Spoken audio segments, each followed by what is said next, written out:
Et de 6. Bonjour à tous, et oui, 6e partie de notre chronique fleuve sur le réalisateur américain Stanley Kubrick. Et après Orange Mécanique, nous nous attaquerons cette semaine à son 10e long métrage, Barry Lyndon.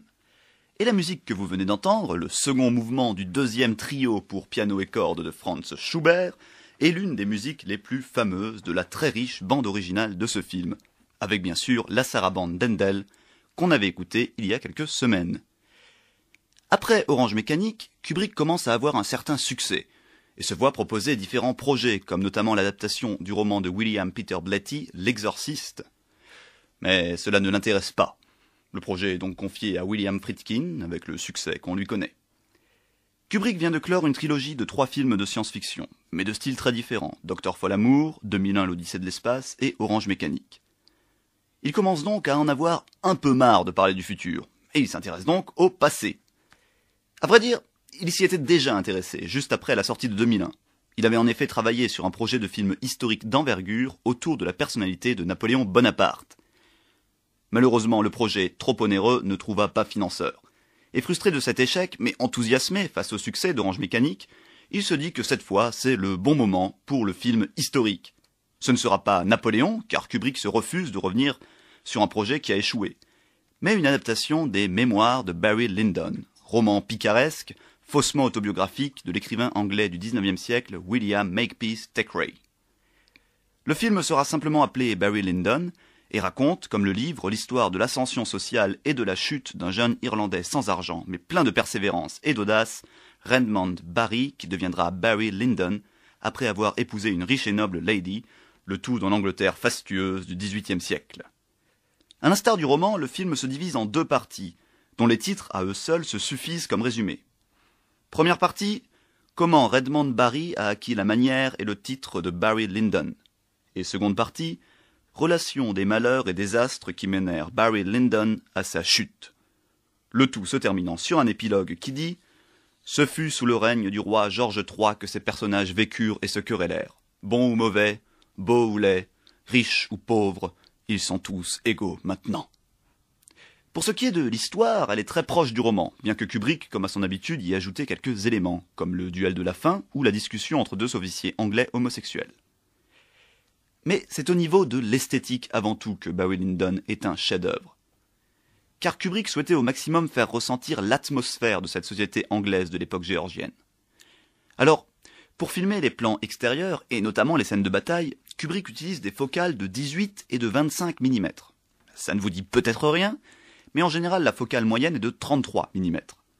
Les focales de 18 et de 25 servaient à l'époque principalement pour filmer le fond que l'on voit dans les scènes de films se déroulant à l'intérieur d'une voiture. Vous savez, dans les films d'avant les années 80, il était assez évident que les scènes qui se passaient à l'intérieur d'une voiture étaient filmées en studio, et non pas sur une route, avec un décor en mouvement filmé et projeté à l'arrière de la voiture, pour donner l'illusion que l'on est sur une route. Eh bien, ces décors étaient en général filmés avec du 18 ou du 25 mm, mais jamais l'action principale. Sauf dans Barry Lyndon chez Kubrick. Et l'utilisation de ces focales procure un sentiment profond de réalisme. On n'a pas du tout l'impression d'être dans un studio, et pour cause, puisqu'on n'y est pas, mais on a l'impression d'assister à quelque chose de véridique, comme un documentaire. Et c'est exactement de cette manière dont Kubrick traite ces scènes de bataille, comme des documentaires. Mais ça ne veut pas dire qu'il n'y a pas de mise en scène, tout est très travaillé, avec une musique militaire d'époque en fond. Le régiment anglais avance tout droit, en ligne, baïonnette vers l'avant, en direction du front ennemi. Il est filmé avec une steadicam, comme si l'opérateur se trouvait en plein milieu du régiment avant la bataille. Le régiment français, lui, attend, alignés eux aussi avec perfection. Et quand il voit les Anglais arriver, la première ligne de Français tire. Les Anglais ne ripostent pas, certains meurent, mais les autres continuent à marcher vers le corps à corps. La mise en scène est donc omniprésente. Mais elle ne fait que souligner la mise en scène exacerbée de ces batailles de la guerre de 7 ans. Et par-dessus l'action, on entend la voix off nous dire « Seul un grand philosophe ou un historien d'expliquer les causes de la guerre de 7 ans dont le régiment Barry participait. Qu'il suffise de dire que l'Angleterre et la Prusse étaient alliées contre la France, la Suède et la Russie, et l'Autriche. La première bataille de Barry était juste une escarmouche contre une arrière française qui occupait un verger à côté d'une route où les forces britanniques principales passeraient. Bien que cette réunion n'ait pas été enregistrée dans aucun livre d'histoire, elle a été mémorable pour ses participants. On croirait la voix off d'un documentaire de Peter Watkins, par exemple. Et en plus d'être à la fois belle au niveau de la mise en scène, c'est une belle chorégraphie de bataille rangée, et horrible au niveau du propos, quand on voit tout de même toute une rangée de jeunes gens marcher droit vers la mort, cette bataille est parfaitement juste d'un point de vue historien. La marche avant la charge s'explique en effet car les munitions et la cavalerie coûtaient bien moins cher que les soldats, et faire marcher les soldats vers l'ennemi baïonnette en avant fait certes perdre 50% du régiment, mais permet à la moitié restante de faire une charge violente et maîtrisée, permettant au final de récupérer la position ennemie. Mais pour ce qui est des scènes intérieures, Kubrick travaille une mise en scène qui n'est plus celle du documentaire, mais celle de la peinture du XVIIIe siècle. Et pour ce faire, et c'est une idée qu'il avait déjà à l'époque du projet Napoléon, il souhaite que les scènes intérieures aient pour seul éclairage la lumière des bougies. Pas de projecteur, c'était complètement irréalisable pour les cinéastes et les producteurs de l'époque. Car si tout est éclairé uniquement à la bougie, il faut une focale d'une très grande ouverture, sinon on n'y verra pas grand-chose. Et aucune caméra pour le cinéma à l'époque ne dispose d'une ouverture de focale suffisamment importante. Kubrick réussit malgré tout à convaincre ses producteurs et n'a d'autre choix que de se tourner vers le seul organisme possédant ce type de focale, la NASA. Car oui, pour filmer sur la Lune et dans l'espace, la NASA utilisait des focales de 50 mm spécialement conçues à cet usage par Zeiss, avec une ouverture de 0.7. Alors que les objectifs présents sur le marché avaient des ouvertures allant de 1 pour la plus importante à 32 pour la plus faible. Et le résultat est là. Le seul éclairage des bougies confère à ces scènes un caractère sombre et intimiste, mais aussi une couleur qui pourrait être celle de la peinture. Amusez-vous. Faites pause à n'importe quel moment de ce film de 3h07 et vous avez un tableau. Un chef-d'œuvre. Plus qu'à l'imprimer et le mettre au-dessus de votre cheminée. C'est digne d'une œuvre de Gainsborough ou d'Antoine Watteau dont Kubrick s'est inspiré. Mais encore au-delà de l'aspect esthétique, l'utilisation de la bougie comme seul éclairage ajoute encore à l'aspect documentaire du film. Car au XVIIIe siècle, l'électricité n'ayant pas encore été inventée, c'est surtout à la bougie qu'on s'éclairait. Et voici comment Kubrick explique cette volonté documentaire. Le cinéma doit avoir l'air réaliste, puisque son point de départ est de faire croire à l'histoire qu'il raconte. Et réaliste, il va l'être jusqu'au bout, en étant incroyablement exigeant, jusqu'à prendre plus d'1 an de préparation entre l'écriture du scénario et le début du tournage. Pendant cette année, il fera beaucoup de repérage, car tout a été tourné en décor naturel et historique, comme au château d'Howard en Angleterre, au château de Hohenzollern, ou encore au palais de Ludwigsburg en Allemagne. Tout le film devait d'ailleurs en réalité être tourné en Irlande, c'est-à-dire là où se passe l'action. Mais alors que le début du tournage avait commencé, Kubrick, qui vivait alors en Irlande, et qui avait, suite à Orange Mécanique, une certaine réputation, reçut de nombreuses menaces de mort. On lui fit comprendre que c'était une cible privilégiée de l'IRA. Car oui, nous sommes peu de temps après le Bloody Sunday et les tensions entre l'Angleterre et l'Irlande battent leur plein. Kubrick et l'équipe repartirent donc tourner en Angleterre. Le travail sur les costumes est également important, qui sont pour la plupart des véritables costumes d'époque achetés par Kubrick. Pour les autres, ce sont des reproductions d'après-tableaux d'époque et dans les vraies matières utilisées au XVIIIe siècle. La musique du film est aussi globalement une musique du XVIIIe siècle. Il n'y a toutefois pas de musique originale, puisque, rappelez-vous, Kubrick n'aime pas ça. Cependant, il se permet une petite entorse à sa règle de parfait réalisme, puisqu'il met en musique de fin, la musique qu'on a entendue au début de cette chronique, le trio de Schubert qui date de 1814, soit après le récit. Mais Kubrick se justifie en disant que cette musique a quelque chose d'un romanesque tragique qu'il ne trouvait pas dans cette musique du XVIIIe siècle. Musique que Kubrick faisait écouter aux acteurs pendant le tournage afin de les mettre plus dans l'ambiance. C'est un procédé qu'utilisait notamment Sergio Leone pour Il était une fois dans l'Ouest. Et pour ce qui est des acteurs, justement, c'est Robert Redford qui d'abord devait tenir le rôle de Barry Lyndon. Mais malheureusement, celui-ci se désista un peu à la dernière minute, pour aller tourner dans La Kermesse des Aigles de George Roy Hill, un film d'ailleurs qu'aujourd'hui tout le monde a complètement oublié.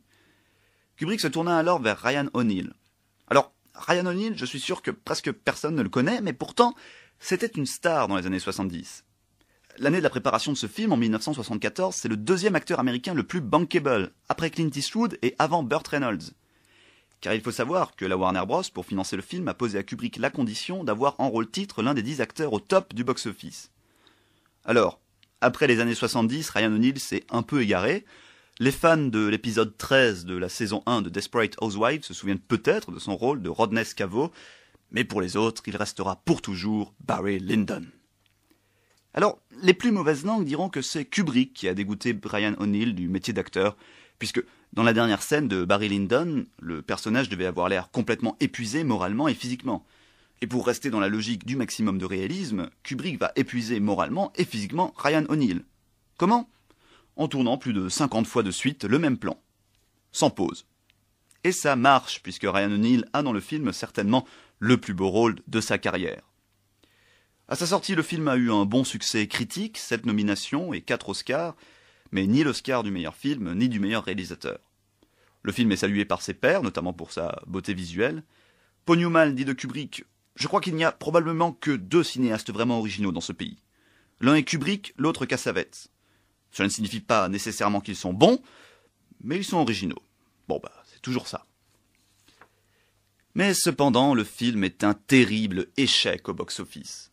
D'un budget initial de 2,5 millions de dollars, il coûta finalement plus de 11 millions. Et il ne rapporta sur le marché américain que 9,5 millions de dollars, alors qu'il en aurait fallu 30 millions pour que la Warner puisse faire un bénéfice. Heureusement, elle put se rattraper un peu sur le marché européen, et notamment en France, où le film a eu plus de succès, peut-être dû à son César du meilleur film étranger. Et au total, au niveau mondial, il rapporta pour son exploitation au cinéma environ 20 millions de dollars, soit un manque à gagner de presque 10 millions pour les producteurs. Ah, l'argent, le nerf de la guerre cinématographique. Mais ne vous en faites pas, ça ne va pas décourager Kubrick qui va revenir la semaine prochaine encore avec un film qui fait peur. Mais d'ici là, je vous laisse avec la scène de bataille dont je vous ai parlé plus haut, car je sais que vous adorez avoir des musiques militaires dans la tête, surtout quand elles datent du XVIIIe siècle. Salut! It would require a great philosopher and historian to explain the causes of the famous 7 Years' War, in which Europe was engaged and in which Barry's regiment was now on its way to take part. Let it suffice to say that England and Prussia were allies and at war against the French, the Swedes, the Russians and the Austrians.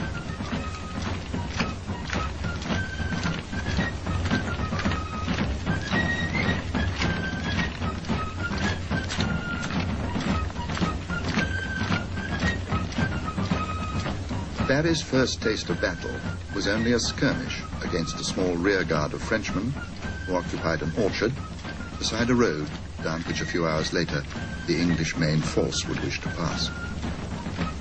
Though this encounter is not recorded in any history books, it was memorable enough for those who took part.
Julien alors.